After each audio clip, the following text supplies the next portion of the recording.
Allahu Akbar. Bismillahirrahmanirrahim. Alhamdulillah Rabbil Alamin. Assalamualaikum warahmatullahi wabarakatuh. Allahu Akbar.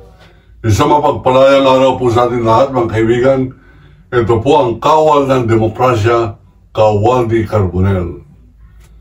Tayo po ay inaanyayahan sa July 29 na mag-rally, mag-protesta sa harapan po ng Senado. Meron naman po yung People Power Movement sa pangunguna ni kasamang Aristotle, Socrates. Yan po yung mga pangalan nila sapagkat noong araw, takot na takot sila sa pagganti ng mga Duterte sa mga nagrarally. Ultimo sa mga Facebook, sa mga YouTube, kung ano-ano kanilang mga pangalan. Itinatago po nila yung kanilang pangalan sapagkat sila ay na-terrorize. Masyado sila naging biktima ng terorismo ni Rodrigo Roa Duterte.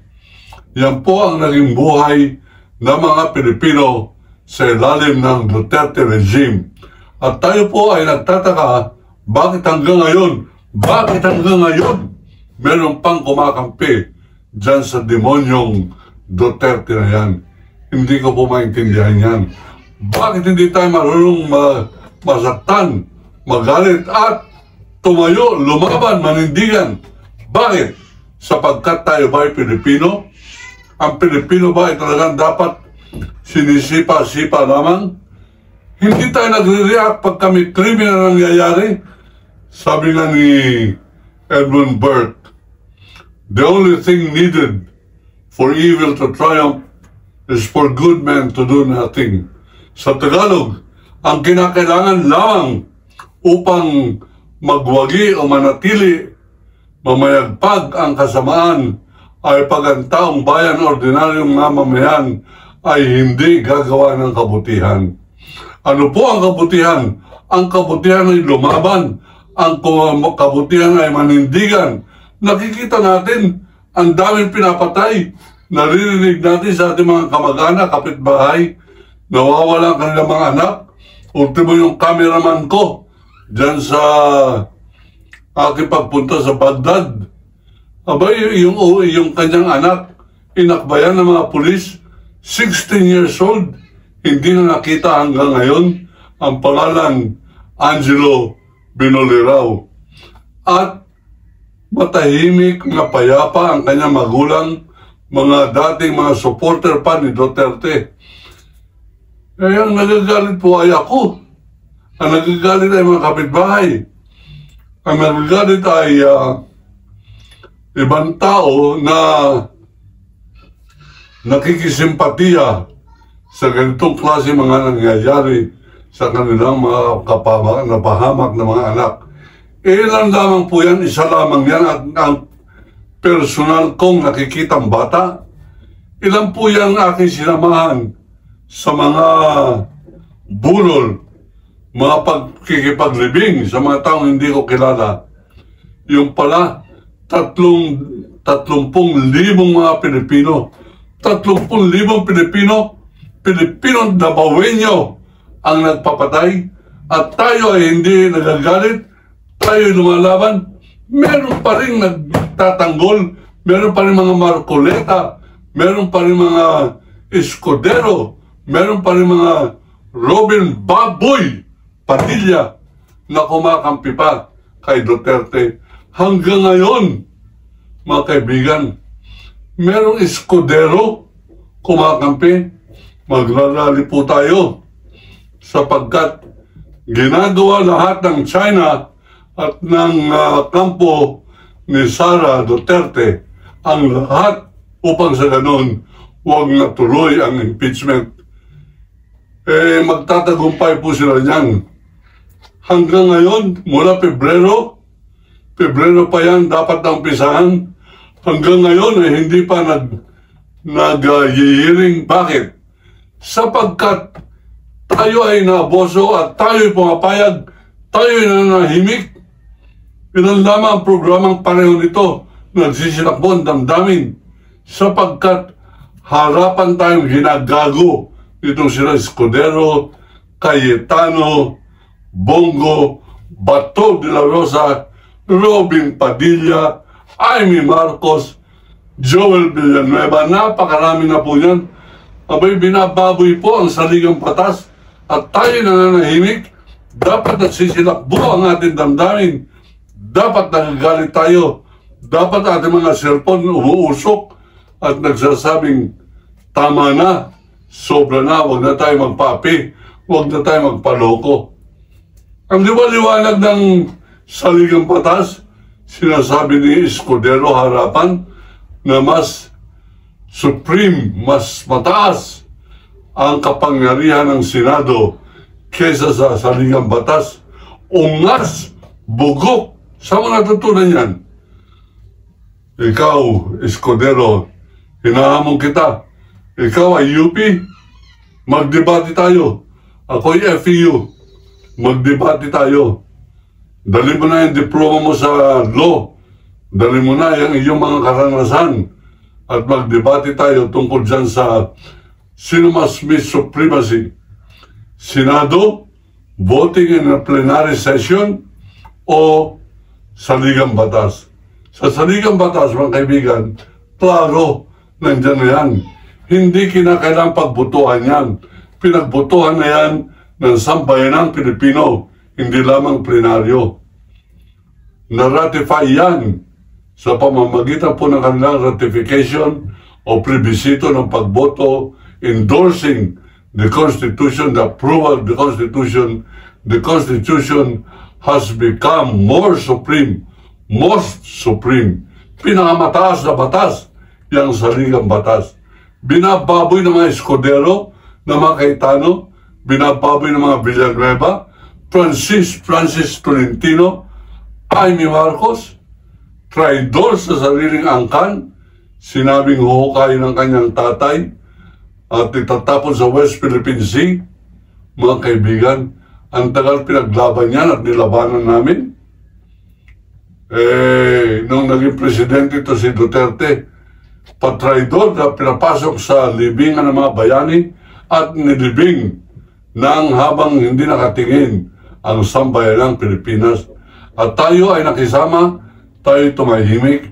At hindi lamang yan, ibinoto pa ng Smartmatic at ng sambayanang Pilipino si Bongbong Marcos para maging Pangulo.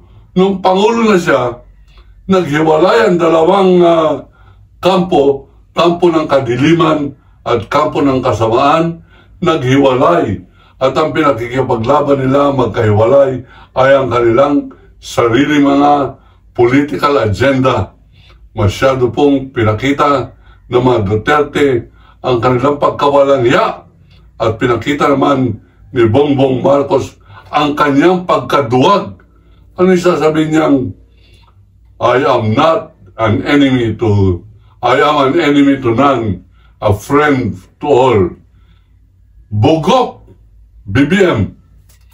Paano ka hindi magkakaroon ng kaaway pag sinasabi ng tatay mo na ng tatay mo ay huhukayin, itatapon sa West Philippine Sea, okay lang. Pag ang bansa mo dinuduhagin ng China, okay lang, friend to all ka pa rin. Pag sinasabing ni Sara Duterte, pupugutan ka ng ulo at siya ay nangangarap na siya mismo ang pupugot sa iyong ulo, papatayin ang iyong asawa, papatayin ang Speaker of the House, Pangulo ka ng Republika ng Pilipinas, Commander-in-Chief of all Armed Forces of the Philippines, ikaw ay friend to all pa rin. You must not friend to evil. You must be an enemy of evil. You must be on the side of the good. Dapat kakampi ka ng kabutihan. Dapat kakampi ka ng mamamayang Pilipino. Hindi pwede yung, hindi, ayoko na may kalaban. Bakit ka pa naging presidente? Siyempre, kalaban ng masasamang tao, kalaban ng demonyo, kalaban ng Satanas, kalaban ng nagbumura ng Diyos, kalaban yan. Kalaban lalo. Yan ang agaw sa West Philippine Sea.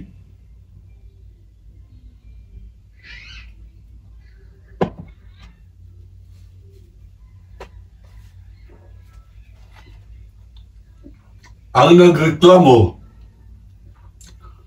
sa dating Pangulo ninyo na Dabawenyo na Rodrigo Roa Traidor Duwag Duterte ay mga Pilipino. Pilipino mga kaibigan na hindi nabibigyan ng katarungan dito sa bansa sapagkat sila naghahari dito, reign of terror. Hanggang ngayon, naghahasik pa rin sila ng kanilang kabuktutan, ng kanilang lagim. Kaya nga po, hindi yan nabigyan ng interim o pansamantalang paglaya sapagkat alam ng ICC, International Criminal Court, na si Duterte ay meron pa rin kabangisan at ang kanyang aparatos ng terror ay nandyan pa rin sapagkat Vice Presidente ang kanyang anak na demonyeta, yung devil woman ng pangalan ay Sara Zimmerman Duterte. Magnanakaw ng kaban ng bayan. At yan po ay ang dahilan kung bakit siya ay inimbestigahan. Hindi po pamumulitika yan. Hindi politiko, hindi eleksyon ang nagbunyag po dyan. Ang nagbunyag dyan ay yung kanyang sinuhulan na Undersecretary ng Department of Education. Ang nagbunyag po yan ay ang Commission on Audit na dati pinapapatay din ni Rodrigo Roa Duterte.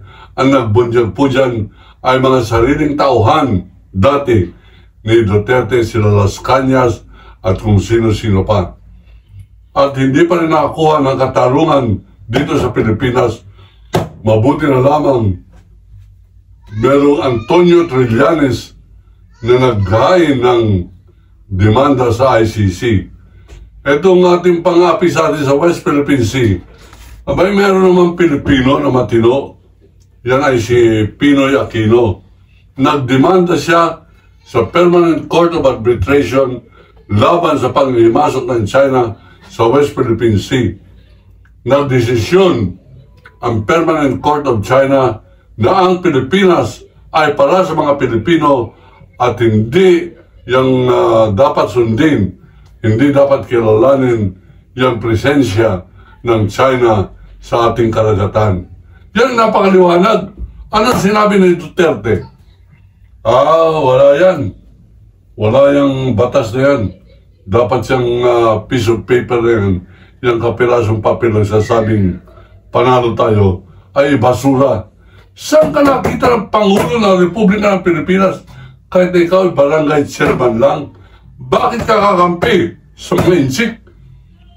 Marcoleta ka ba? Iglesia ni Cristo ka ba? Nang kinakampihan ay nangangamkam laban sa Pilipinas? Ikaw ba ay kampon ni Kibuloy? Ikaw ba ay kampon nila Joel Villanueva? Ikaw ba ay kampon ni Marcoleta na Iglesia ni Marcoleta? Abay, kung kampong ka, dapat makulong ka nga habang buhay dyan sa ICC. At ikaw naman, with due respect, President Ferdinand Idralin Marcos Jr., hindi lamang dapat salita-salita ikaw na I will not surrender even a square inch of Philippine territory. 17 barko ang nandyan ng isang araw sa West Philippine Sea. Bakit yung kanilang ambassador dito hindi mo pa pinapatawag at pinababalik sa China? Bakit? Bakit? Sapagkat ikaw ay duwag din. Sapagkat hindi ka nagagalit, you want to be a friend. You want to be a friend with China? You want to be a friend of Sara Duterte against the interests of the Filipino people? What kind of president are you, Mr. President? Ikaw ba ay nagnanais na maging kapareho ng sinundan mo na traidor sa bansang Pilipinas ng pangalan ay Rodrigo Demonyo Duterte? Abay, kung magkakapare-pareho kayo, dapat talaga magsilakbo na ang damdamin ng mga Pilipino. Kaya po, sa July 29, darating po ako dyan sa Senado. at magdadala ko ng sulu. At kung maaaring sunugin na natin yung Senado, sunugin na po natin yan, walang silbi yan. Hindi lamang walang silbi, kundi yan ay kalaban ng ating sariling batas, yan ay kalaban ng ordinaryong Pilipino. Ang kinakampihan yan ay ang korupsyon. At sang-ayon po dito sa panawagan ng kawalan demokrasya, if the government no longer protect us from the corrupt, but protects the corrupt from us, then it is high time to protect ourselves from both. Kung ang gobyerno, mga kaibigan, hindi na tayo pinagtatanggol sa corrupt at kinakampihan pa ang corrupt, pareho na nangyayari ngayon, lahat ng kumakampi kay Duterte, lahat ng kumakampi kay Sara ay kumakampi sa korupsyon. At lahat ng kumakampi sa korupsyon, nilalabanan ang interes o kapakanan at dangal ng sambayanang Pilipino. Dapat ituring natin kaaway yan. Dapat ituring na natin kaaway ang mga senador, maliban lamang doon sa lilima na makabayan o makabansa na mga senador. Risa Ontiveros, Coco Pimentel, Grace Poe, Wing Gatchalian at Nancy Binay. Nahabol pa yung anak ng korap na dating Vice President, itong si Nancy Binay. Pero hindi ba ano tayo ngayon, tactical alliance lang muna. Pag ikaw ay kumampi sa taong bayan ngayon, wala tayong magagawa kundi turing ka munang kaibigan, sapagkat lahat ng kaaway ng aking kaaway ay aking kaibigan. At dahil po dito, tayo po ay magpapatuloy at magiging mas masigasig sa ating pong pagbabantay dito sa impeachment na ito. Huwag tayong papayag na ito ay mabalahura ng mga pareho ni Escudero. Si Escudero ang ating basura, si Escudero ang ating crucify, si Escudero ang dapat natin bitayin ng patiwarik dyan po sa Luneta. Yan po ang aking pong paninindigan. For whatever it's worth, I stand by it. I am Waldy Carbonell. Ako po si Waldy Carbonell, kawal ng demokrasya, nagsasabing iniibig ko ang Pilipinas. Allahu Akbar.